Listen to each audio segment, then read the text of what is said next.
Thank you very much. Welcome everybody to Dark Messiah. My name's Cropax, and with me I have. Do you want to introduce yourself? Hello, I am Havrd. I am a glitch hunter, and I glitch hunt the games of my friends. And Cropax is one of my best ones, so I'm here to help him out. Thank you, and Havrd is one of mine. And yeah, I think we're more or less ready. I guess some small things to get out of the way in the beginning here is the reason why you might think this game looks very, I guess, blurry and low textures because we need to run the game at very low textures because otherwise it has a tendency to crash sometimes. So to try to circumvent some of those, we just keep the settings to a bare minimum. At the same time, we also increase the gamma to max because the game can also get quite dark, which will mean that in some areas you're supposed to use like a night vision spell to see, but instead we just crank up the gamma so we can see instead, that just means that some of the areas do look a little bit washed out, just so you're aware. But yeah, apart from that, I believe we are ready to go. So yeah, in 3, 2, 1, go. Let's go. You got this, dude. Master Fenrir. So, first things first, the game starts out here in this prologue section where you start to your master, but he can get kind of annoying to listen to, so you obviously just have to kick him out of the way, because we have more important things to do than listen to him and watch him just sort of stand there awkwardly, not believing that you really kicked him. And this game runs on the source engine, which means that you can do some bunny hopping very much in the style that you can also do in all of Half-Life games. It's not the exact same version as the regular Half-Life 2 version, which means that the movement is a little wonky in some way, where you can see your body and your body's movements doesn't exactly follow the camera, which also makes looking around and doing stuff a little bit strange. But right off the bat here, we're just going to make our way through these tunnels here and bring this box with us. And what we're going to do with this box is we're going to use it to clip through a gate down here. This is going to be a thing we're going to be doing throughout most of the run, actually. Because the way that it works is that you get yourself stuck inside an object, either a barrel or a box, in this case a box. The game is then going to try to find an unoccupied space nearby and try to teleport you to it, which is where we line ourselves up with a gate or a wall, and then the game is going to teleport us right to the other side of the wall. Kick him over the edge. Messed up that clip, but that's all right, because we got a whole bunch of barrels over here, just in case. There we go, and that's more or less the prologue done there. All we gotta do is climb up to the chain, insert a little key into the door here, and we are just about done here. Now in this upcoming load, I'm gonna do a trick where we're gonna sort of bug out a cutscene where you normally start on the back of a horse. But by doing some quick save, quick loading shenanigans, we can actually bypass the cutscene and then move around in the area where we're normally supposed to be locked in place on the horse, and we can just skip an entire area that would normally be locked behind like a 2 to 3 minute long cutscene. Something important. And then right after that, yeah, you can explain that. Something important to mention is this is kind of like an RPG, so he leveled up combat, which makes him do something called dagger boosting, which he will do immediately here. He will dagger boost with his sword. He will get daggers later. We'll explain it then. And then he'll do something called a pause launch. A pause launch he'll do now. He'll get on the edge of the world. Obviously, he's in a cutscene now, so the world is kind of weird. When you're on an edge in this game, the game is trying to like push you off it, like with gravity or like seem like gravity. And if you pause the game during that, it keeps adding the speed. So he counted to a specific number to get him straight through the window. That was really good. That's kind of hard, but if you know how to count, it's not that difficult. So he opens the gate here and picks up some supplies, and then the level's open. Yeah, counting is pretty hard for anybody that's past kindergarten. They'll know. Kindergarten was hard. But we're gonna. Yeah, it's true. We're gonna be doing that a whole bunch during the run. We're gonna do it in a couple levels time. We used to do it on this level in the past, but that was routed out like not too. Ooh, the game crashed. Perfect. It makes perfect sense. Yeah. So in true Dark Messiah fashion, at least. Question is, will that mess up with the game audio? Hopefully it will be smiley face. Yeah, otherwise I do have some backup saves that I can load just in case. So I think sometimes the game will crash there if you do or if you mess up the save load that I did back on the horse skip. So just to be safe, I think I'm going to load a previous save that I've made beforehand, just in case, just to be sure. So this is a good time to shout out both Elgu and Shrimp. Both of them were previous runners of the game way back, and Shrimp found post-launching. Shrimp from Beethoven's Second fame. All right, there we go. Sound was a little bit messed up there, but it should be back again. Now, one thing to note is, I think Havrd is going to get into a little bit more detail with it later, but this save, I believe, is from something called, or before we started doing what's called the ringless route, so this might be a little bit weird, but we'll work around it. It'll be fine. Oh, no. Oh, get the bucket. Get back. Oh. Here we're going to use this hay bale to clip through this gate here to skip all the way to the end of this chapter here, because normally we have to talk with this lady right here, but by using this hay bale, if it'll cooperate with me right now, there we go. We can skip through this gate and then clip through this gate here, hopefully not hitting the guard. Because if you hit the guard, it kind of just soft-locks the game, where it'll just give you an instant fail. But yeah, jump into the trigger here, and that was the end of that chapter there. That's so good. And then at the beginning of this level here, you get awoken by this guy, and you know, it's kind of rude to wake people up in the middle of the night while they're sleeping. So what we're gonna do is what most people would do in this situation, I believe. We're gonna kick him over and we're gonna take his daggers and his mana potions. Now, the reason why we pick up these daggers is they work sort of the same way that we've been using the sword. You've been noticing earlier, we've been using it to do something called sword boosting, which is essentially a way to get forward momentum by doing a power attack, and then continuing it by doing bunny hops, like you can do in most Source games. Now,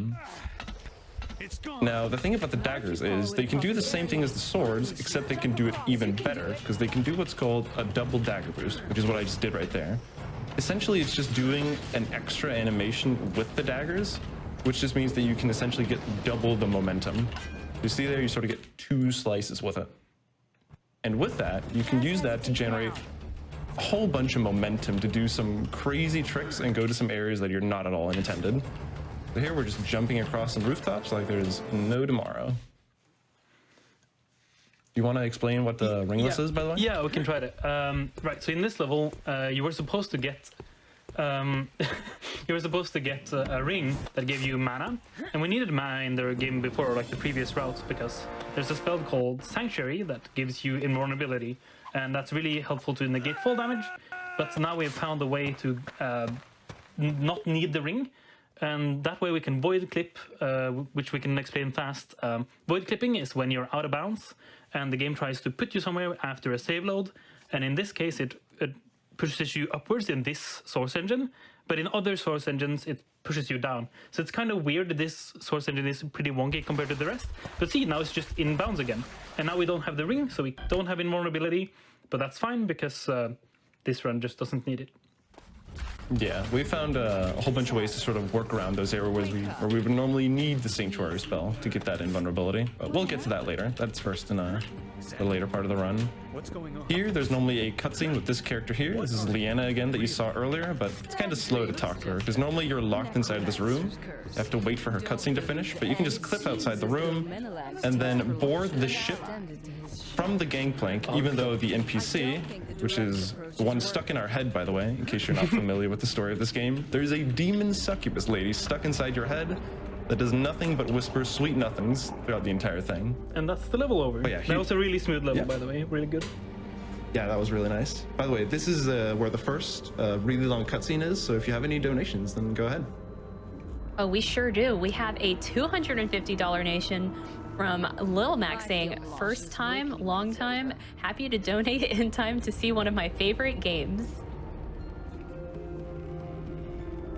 We have a $50 donation from Carson saying, I used to watch GDQ with my fiance every year. This is the first time I get to watch with my husband. Thanks for being a bright spot in this wretched year and using your talents to help others. Donation goes to Announcer's Choice, which is Hades. Good choice. You still have time, by the way. You can keep going. Oh, sweet. Oh, so we have a $500 donation from Main Marco saying, what a great Darksiders run. I'm happy AGDQ has started again. Let's start off 2021 right and keep the good feels going all year. $500 split between Her Highness Emily Coldwin and my main girl in River City, Kyoku. AGDQ hype. Camp was on the far side. Oh yeah, Henny's run was definitely very good. Yeah. Those that don't know, Henny's like a good friend of both me and Henny. We've known him pretty much since, I want to say, the Dishonored days. That's at least when I got to know Henny. It was a long time ago, back when I really got into speedrunning. We both were sort of learning Dishonored at the same time, so he's been a good friend for a long time. And the dark side of his run is really, really cool. Beach looks clear of orcs. Right, so now the cutscenes are over, so it is time to spawn a magical man that spawned on his right side using magic. Now he's going to do a really long pause launch to try to snipe the entrance of a like temple thing that we need to get inside of and do a barrel clip. This one is kind of finicky though, so hopefully he gets it all the way in. That would be super hype. But as long as he doesn't die here, yeah, he needs to abort, I think. Yeah. Still we a can good land on launch. Safety Mountain here. Yeah, still a good launch. He can just dagger boost inside, no problem. But again, optimally you would fly right through here. Still amazing to get here. So we pick up this box, and then we just do a zip, zop, a bing bong, and then clip right through the wall. Yep. a round box. Yeah, also called a barrel. Right, so now we hit the loading trigger from the other side. Okay, so now we get to a big like orc main central hub room thing. Yeah, central hub with many missions you're supposed to do to get through this wall ahead of us. But instead of that, we'll just open the door with some meat, and yeah, easy peasy. Hopefully, famous last words. Hopefully, yeah. These orcs can sort of get in your way sometimes, depending on, they sort of spawn randomly in this room, so sometimes they can be really close to you, which can mess up the clip that you do, but hopefully they're not too annoying here and we get it pretty quickly. Sometimes they can be all the way up in your face and really mess it up, but no, third try. Third try is more than good enough. Yeah. When I started routing this game, or like glitch hunting it like late last year, this was one of the longer like levels. You needed to gather all these gems and wait for a cutscene to play and everything, but we figured out a way to skip it. Take this rock and yeet it up here into this like tunnel up there, and then you need to place some items in a certain way. We used to do this in another way when Ringless was a thing, but not anymore. So when you jump and like release something from your inventory while paused, the game just freezes it in the air. That's relevant for later, but he uses that now to get up into the tunnel we yeeted the rock into. So now we use void clipping again. We put the rock here. I came up with this on accident when we were Discord screen sharing. If you get on this rock and then place a mushroom or a book or any object inside of you and then void clip, this will actually barely put you into the last room of the level. I think it also skips some other levels or something, right? It skips a lot of things. At least. Yeah, there's a whole bunch of stuff down this script. There's some boss fights. You have to make your way through a maze, a bunch of zombies, whole bunch of stuff. The old run skipped that as well, but now we just interact with something through the wall. Arcane made this game, by the way, the people that made Dishonored. So they also have things hidden in the walls in this game as well. And that's the level complete. Now I'm going to do a small trick here, which is, I don't know if you saw right there, but I sort of lined my cursor up with a very specific spot on the menu right there. Because what I want to do is I want to chuck my daggers out of my inventory, then pause the game to freeze them in the air. Because normally at this point in the game, you get knocked out and then your inventory gets taken away from you. Now if I chuck the daggers away a little bit earlier than that, the daggers will then still transfer to the next level and be stuck in the air right in front of me, so I can pick the daggers up and then still use them to do all sorts of speed tricks, even though you're normally supposed to be just running around with nothing in this area here. Now, I guess a small thing to point out is normally in the casual playthrough at this point, you have a demon form that you can use to jump around and attack with. That's how you're normally supposed to deal with this when you have no weapons. But a lot of runners initially thought that it was quicker to use demon form because it looked like you ran faster whenever you were using it. Turns out all it does is increase your FOV by a whole bunch, so it looks like you're going really fast. But all it really does is just drain your HP. Which is kind of funny. So you see some of the earlier runs where people are just running around in demon form thinking, oh look, I'm so fast. But yeah, now we have our inventory back, we have our daggers, our telekinesis and everything.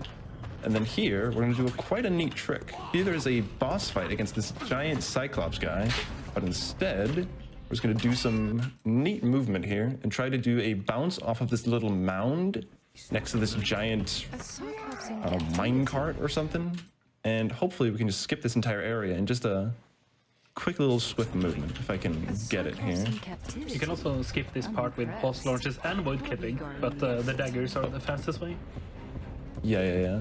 Also, if you get it first try and it looks really smooth, it just, it feels great. It's so satisfying. There's something about the movement in this game where you're just jumping around doing dagger boosts and double dagger boosts that just feels so nice when you really get to know how to do it. Yeah, movement-based speedruns are really cool. So he's going to do another pulse launch here. He just wants to get across. He just wants to get across this gap right here. That pretty much skips the level. You're supposed to fight some gnoblinis, but you don't have to if you do this pulse launch here. So he just lines it up, and then hopefully he knows how to count. And we'll see. Well, I don't know how to count, but at least I can look over at my live split that I have running on my other monitor, so all good. No need to learn how to count. That count as a third-party tool assist? I'm doing this well. So here's Mr. Gnoblini. Hopefully he doesn't mess me up here. I'm going to do another pause launch here. Try to see if I can line it up with this. Okay, could you not? Oh, he killed. Yeah, he destroyed me. Oh my god. It's actually so fun. Oh, he did it again. Oh god. Right, so the physics in this game is really fun. So when you're playing this casually, you're like you kick Gnoblinis around, and we were joking about it before the run, but I really wasn't expecting that. So he needs to jump over this like giant pit with a worm boss, and hopefully it doesn't take damage. Cool, that was actually really good. This was one of the harder pulse launches. That's the first time he's owed me that hard. Yeah. I've never seen that. I mean, he usually like pokes you a little bit, and that's fine, but he actually just trucked me for a whole bunch of damage. Jesus. Yeah. That might actually be a little annoying for this, because there's another Gnoblini who's gonna throw daggers at me, which are gonna one-shot me. All right, please don't, sir. So this is a really long pulse launch. He needs to pulse launch for 12 seconds here. So there's a long shaft right above us, and he needs to slam into this like sloped rock ahead of us, and then just like curve really fast to get all the way up. And hopefully he just grabs the edge here. Yeah, perfect. Yeah. All right, there's a bunch of goblins. Avoid them. Don't die. Oh, mushroom. Wait. Yeah. Oh my god. I'm glad you remembered because I forgot. Okay. I have a lot less health here than I would normally have, so doing this is actually going to be a little annoying. Right. Okay. So we can explain. So this is where ringless is different than having the ring. So up ahead, there's a long drop, and this is where we would usually use Sanctuary, the invulnerability spell,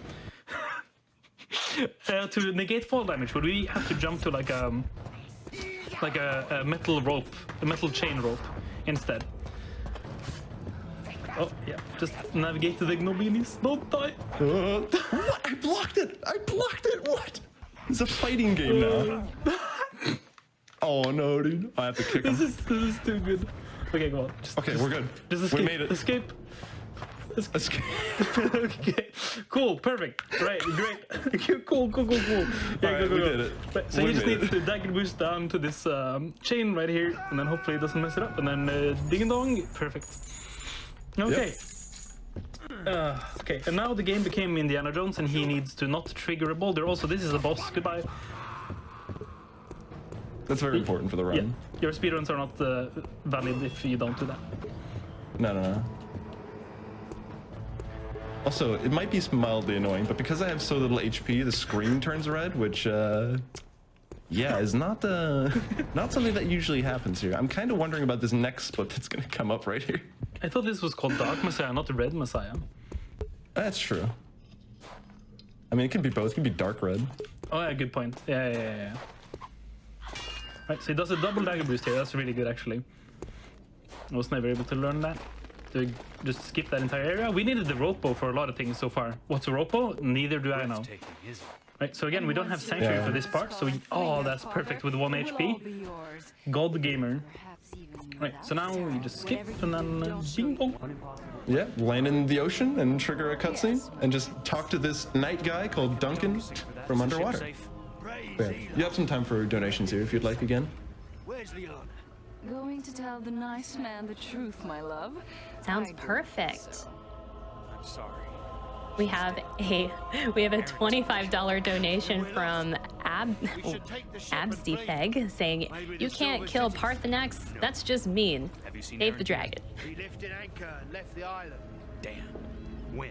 We also have a $25 donation from Neko Kaneko-san saying, "Shout out to the tech crew. You all make this week possible. Love you and thank you."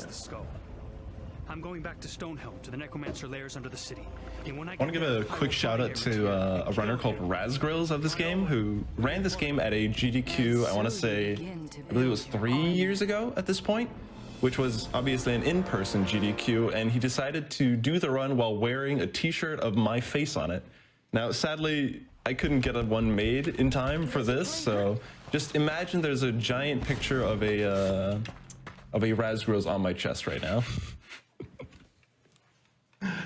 But yeah, that was chapter 8, by the way. If you blinked, you missed it. It's usually a pretty long chapter where you have to go underground, kill a boss, save Leanna, you know, the woman that you saw earlier. But no, you can just do a barrel clip at the very beginning of the level and then it's just over. And here, we're going to skip a 30-second long cutscene in front of this guy that you can see down to the left, called Duncan, by jumping out of this hole at a very weird angle and then doing a pause launch off of this mushroom. Right, so up ahead is a crazy sequence of events we're gonna try to do. He's gonna try to grab some potions after opening this door with Percy inside. So this is like a cutscene where Percy is like talking to you about he needs to not fight an ogre in the next area.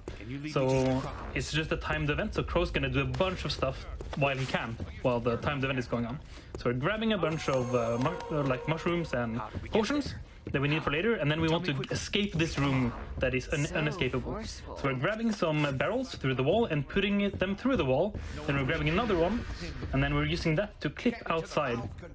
We're doing this to set up a bunch of barrels and weird chairs and stuff to make him like jump and teleport later. It doesn't save a lot of time, but it's really cool. Also, I'm preferential to it because I found that. So it's very important to me that he does it. Mild bias. Very biased.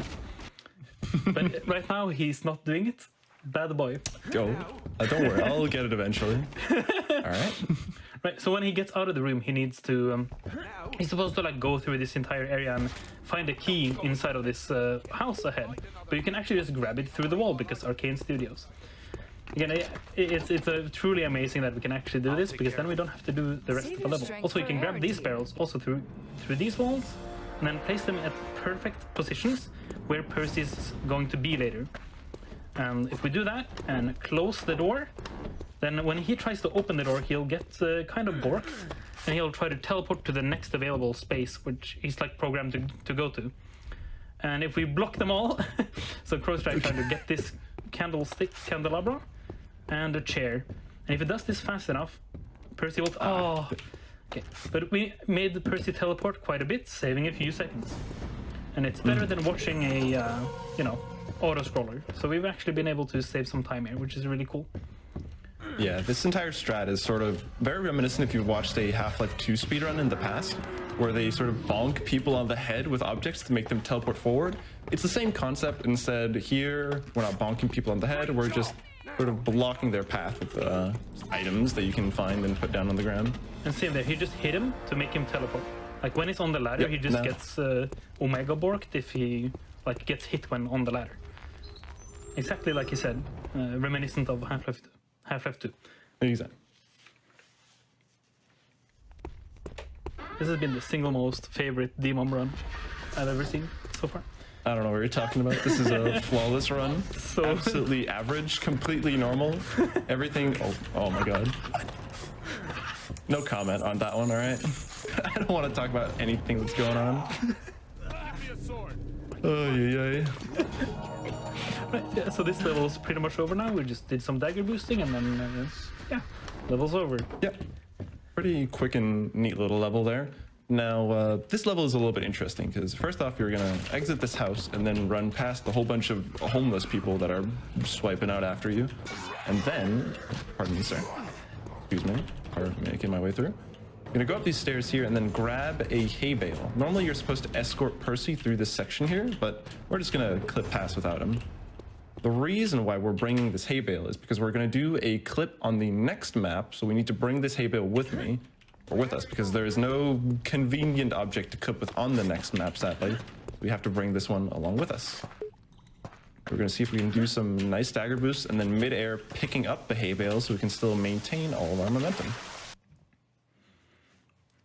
It is really weird that the objects are like transferred through load zones here in this game. It's not like normal for games to do, but you can do so here. So now we have the hay bale. I guess it's probably something that they want to make the transition super seamless or something like that. Ultra realistic. Yeah, realistic video game about flying dragons. This is a Paukai, by the way, which is hopefully not going to mess us up here. We're going to do the same clip that we did earlier in the game, where we're going to block off an area by freezing a key in the air. Now, the only problem with this level is because that Paukai, aka the dragon thing, is shooting lightning at us, every time that it hits us, it'll do AoE splash damage and hit any object around us. That including our mushroom and our key here. Now, if it hits the mushroom or the key, it'll knock it out of the air, so we have to grab it and then refreeze it in the air again, which can get kind of annoying sometimes. Thankfully, it wasn't too bad there. Something important to notice. He just skipped a big cutscene with Liana, the lady we left a long time ago. So that's why he did all that. Oh yeah, normally you're supposed to, in Chapter 8, go and save her from some necromancer lair, and there's sort of a good and bad ending of this game. Now, if you don't save her, she gets turned into a lich, and then you have to fight her as a boss fight there, but if you do save her, she's your ally there, and she'll follow you through the rest of the game. But you don't even get to see her in either state here. Yeah, too fast. Now, this level here is quite interesting, because there is a boss fight coming up with a bunch of liches. There's 4 liches, which sadly have a tendency to sometimes T-pose in your general direction and then make your game crash. So to avoid that, we're going to be doing a mushroom clip here, where we're going to freeze this mushroom in the air. And we're going to grab this rock, and then hopefully clip out of bounds. Oh, that was so fast. First that try. was sick. Then we're going to jump down onto this hallway in the out-of-bounds area, and then we're going to do a void clip like the ones we did earlier to get back in bounds again, thereby completely bypassing that boss fight with the T-posing liches. Yeah, shoutouts to Moonstruck for finding this strat. It's truly amazing not having to fight the liches. Yeah, it's kind of frustrating to have a really good run, probably PB or even world record, and then having it I remember get completely the good old dumpstered by a T-posing lich. Quick note, time is coming up here in a second. In roughly 15 seconds. So this is the room where normally you have to do a giant boss fight. You're gonna have to fight Arantir, the evil wizard, fight a massive flying bone dragon, but if you just kick him out of the way, reach underneath here, and time. That's the end of the run. Good job, dude. That was actually probably my favorite, like most fun Demom experience. I'm not gonna lie, considering how bad certain sections went, I was only like 2 minutes 30 seconds behind, so that's actually not too terrible. Yeah, that's really good. That's actually really good. Yeah, and in true Demom fashion, you can of course start kicking here in the end credits, because, you know, what else would you do? But yeah, the thing about the ending there is, yeah, you can just completely bypass the ending boss fight by just dodging the last boss, and there's normally a invisible box on top of the ending skull, so you can't take it before you've killed the boss, but if you just crouch and just sort of like reach your hand from below underneath, you can just grab it early and then put it back immediately to get the good ending of the game. Now you can actually take the skull, run around and do some jumping over some fences to go to an area you're not supposed to trigger the evil ending, also without killing the boss. It's kind of neat. Don't forget to shout out Finzi and Finzi, who is one of the other runners of this game, by the way. If you're interested in running this game and hopefully doing better runs than this one yourself, one of my good friends, Finzi, just made a tutorial for this game that he just released maybe like 2 hours ago. It is a Google document that'll have everything you'll need, from videos talking about the basic movements of bunny hopping, dagger boosting, how pause launches work, to individual videos about each single map, the optimal way to do them, sort of beginner-friendly ways to do them, and even like little tidbits on how you can sort of improve and do a little bit faster, which is really, really cool. So if you're at all interested, go check that out. Otherwise, if you have any questions or anything like that, go join the Discord. You can message me or any of the other runners, and we'll gladly help out. Yeah, Shoutouts to everyone in the Demon. Shoutouts to everyone in the Demon community. Radvu, On Trigger. Probably forgetting. I already said Elvian Shrimp. There's so many people that have helped make this game what it is, and it's a really good community to join. So I would highly advise. And thank you to Havrd as well for coming here to help me commentate. I will always be here for you, my man. Thank you, brother. Well, yeah, thank you very much for watching, and yeah, enjoy the rest of ESA. No, GDQ. Fuck.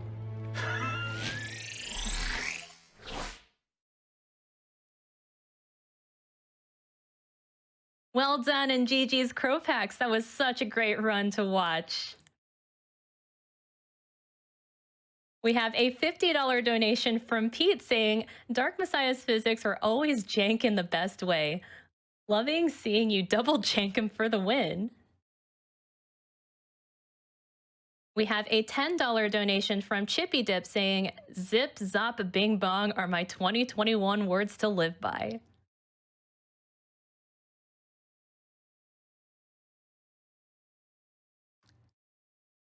And now a few quick words from our awesome sponsors. Fangamer has amazing new AGDQ merchandise available now, including an event badge, limited edition pin, desk mat, mug, socks, and more. 100% of profits from GDQ merch sales supports PCF. You can find these at www.fangamer.com/GDQ.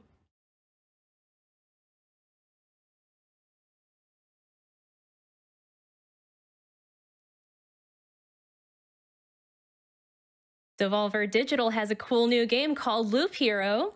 The Lich has thrown the world into a timeless loop and plunged its inhabitants into never-ending chaos. Wield an expanding deck of mystical cards in Loop Hero. Place enemies, buildings, and terrain along with each unique expedition loop for the brave hero. Wishlist Loop Hero on Steam at loophero.com.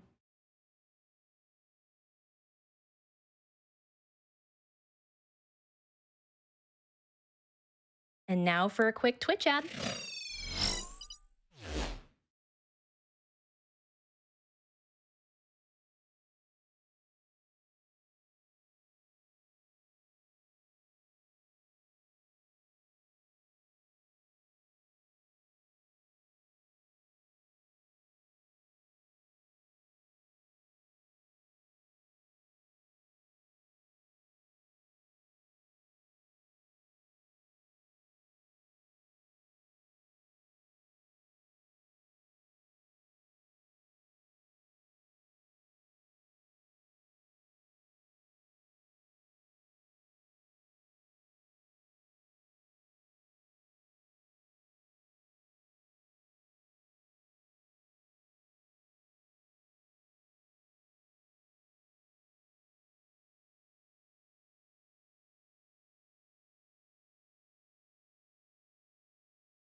Hello everyone. My name is Marphoria, and welcome back to Awesome Games Done Quick 2021 Online, powered by Twitch.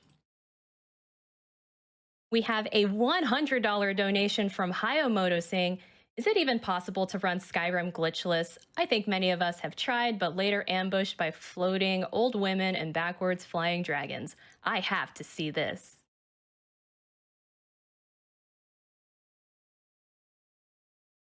And now we'll be going into an interview with Demonicrobots and Jhobz. Take it away. Thank you, Marphoria. My name is Jhobz, and I am joined by Demonicrobots for an interview about his upcoming Dishonored 2 run. Thank you for joining me today, Demonic. Oh, thank you for having me. So you're going to be running Dishonored 2, as I mentioned, which is a super cool game for anybody who hasn't seen. Like, the Dishonored series in general is just great. Tell me a little bit about the game and about the run for anybody who's not familiar. Yeah, so Dishonored 2 is made by the same people who did that amazing Dark Messiah Maya Magic run that you guys just saw. It's a stealth action game where you get some really cool powers and abilities that let you navigate through a bunch of missions. They have very open design to them. It's almost like Hitman where you can pretty much do a whole lot of things. But overall, it's a really cool run. And Dishonored 2 is one of my favorites because it just has a lot of really interesting movement tech. And movement tech is kind of my main thing when it comes to games like this. So, there's so many different things that go into it and a lot of subtleties that are really nice that pay off very well in the run. Yeah, I love movement tech. That's like the core of a speed run to me. Like it's got to have some smooth movement, even if it's not like a ton of movement tech. It's got to be good movement tech, and that's always great. So, what really got you into running the Dishonored 2 in general? Like, was it specifically you saw the movement tech once and you're like, all right, I'm into it, or have you been playing this game for a long time?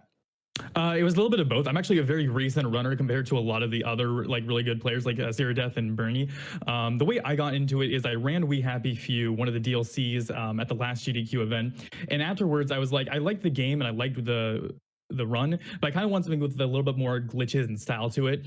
So I looked into DH1. It wasn't as interesting to me because I didn't like the cutscenes. And I looked over to DH2 and I saw that it had a lot more focus on these really cool movement techs called leaps and F cancels, which I'll talk about more in my run. But I really liked how focused the movement was, and there was almost zero downtime. So it was a perfect upgrade from my run of We Happy Few to go to there. That's cool. Gotta love the zero downtime. Just go, go, go, go, go. Exactly. Pretty short estimate as well. I'm going to double check, but you've got what, like 35 minutes or so for your any percent bid war. Tell me a little bit about that bid war. Like, why isn't this category just any percent?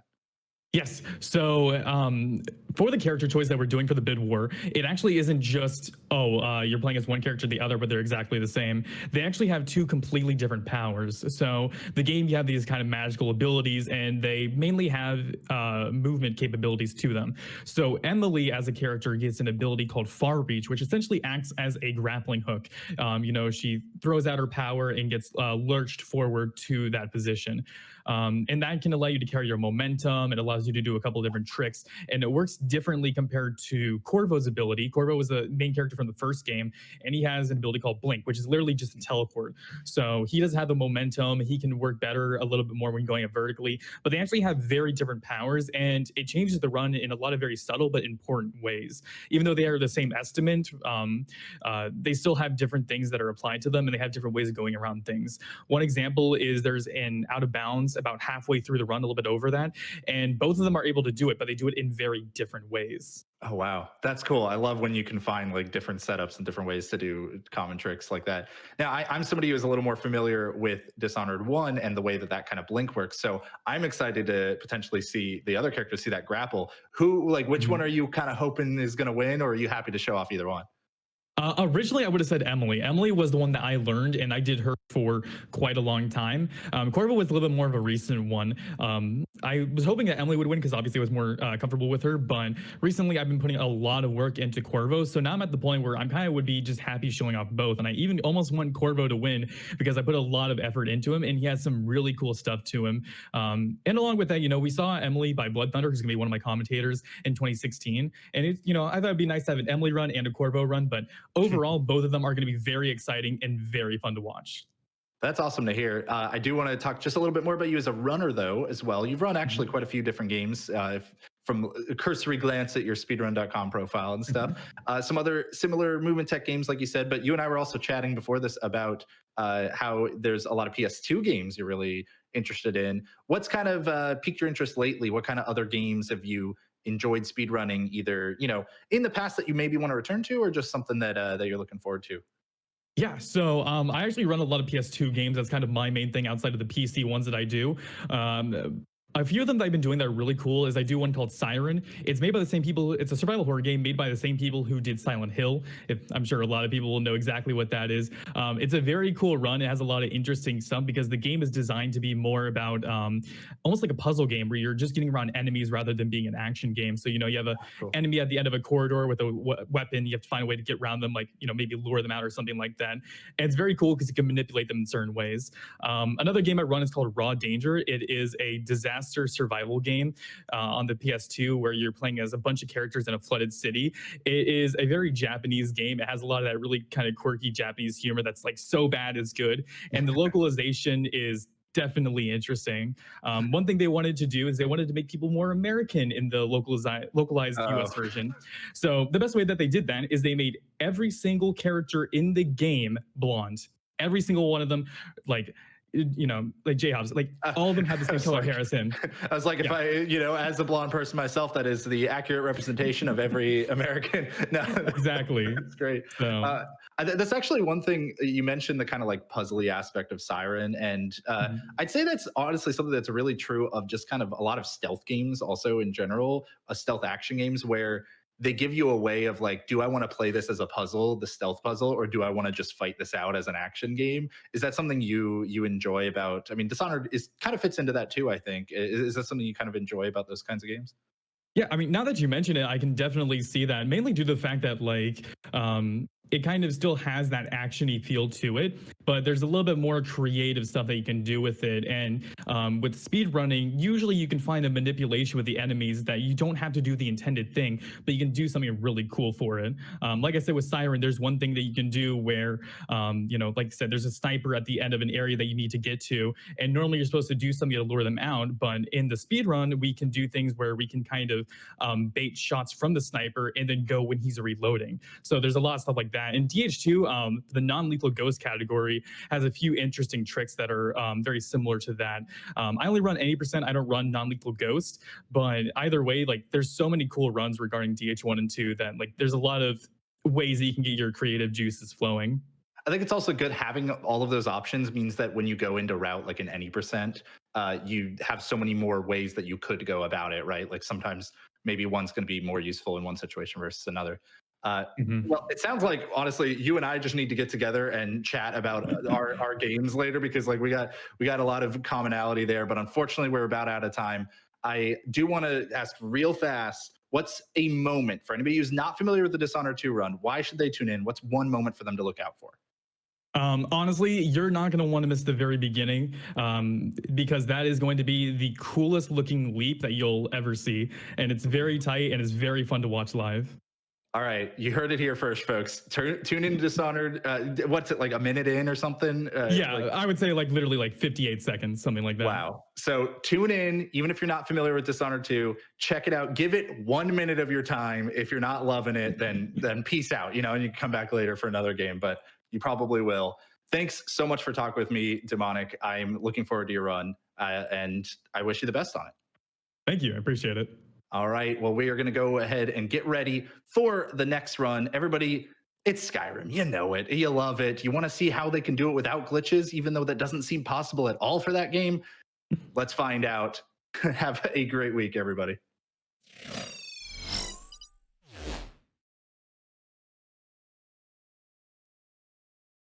We have a $50 donation from @TheVioletHour saying, Skyrim is my favorite game of all time, and I'm excited for this glitchless run.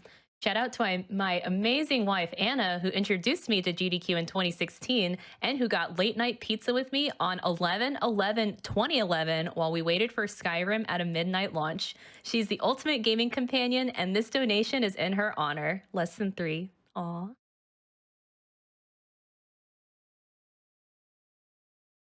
We have a $25 donation from Omega Bork saying, zip zop a bing bong.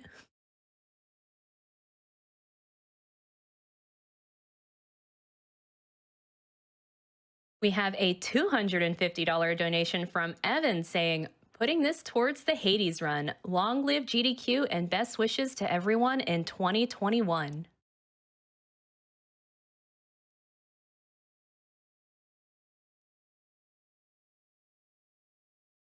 We We have a $25 donation from Poetic saying, "Save the frames, save the world.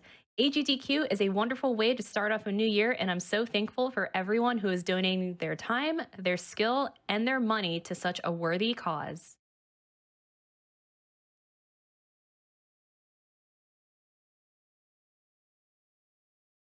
We have a $50 donation from Bonsai saying, "Super excited to see my favorite game of all time in Skyrim getting a run.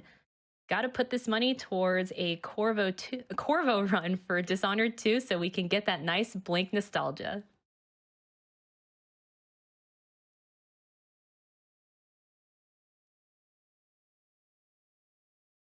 We have a $250 donation from Roleplay saying, "May this tribute to Her Imperial Majesty, Empress Emily Caldwin, aid in her quest to defeat the usurper and to conquer the greater enemy, cancer."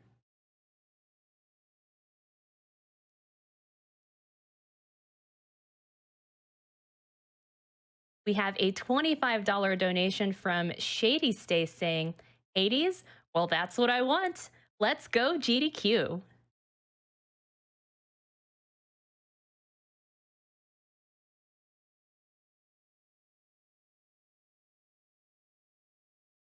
We have a $50 donation from Dr. Watson Doctor saying, "Hades was my game of the year and I'm nowhere near sick of it yet. Give me more."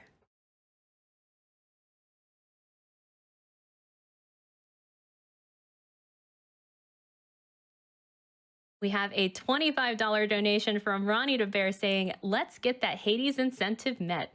It would be a shame to let this masterpiece with multiple Game of the Year wins not get shown at GDQ."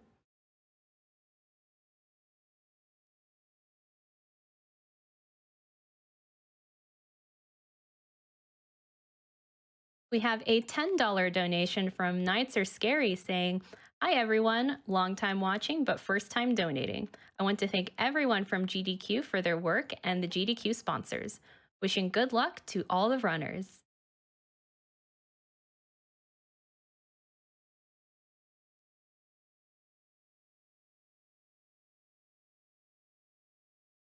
We have a $2,500 donation from Shackle saying, "In honor of my mother who retired from the field of her own battle with cancer last year. She helped foster my own love of video games and RPGs in particular. Thank you."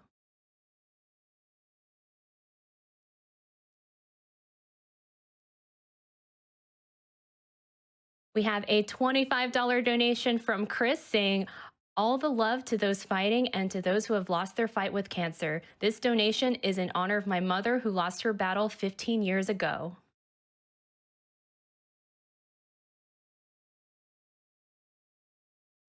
We have an anonymous $50 donation saying, "AGDQ time, donating to stop cancer. Take my Prime sub too."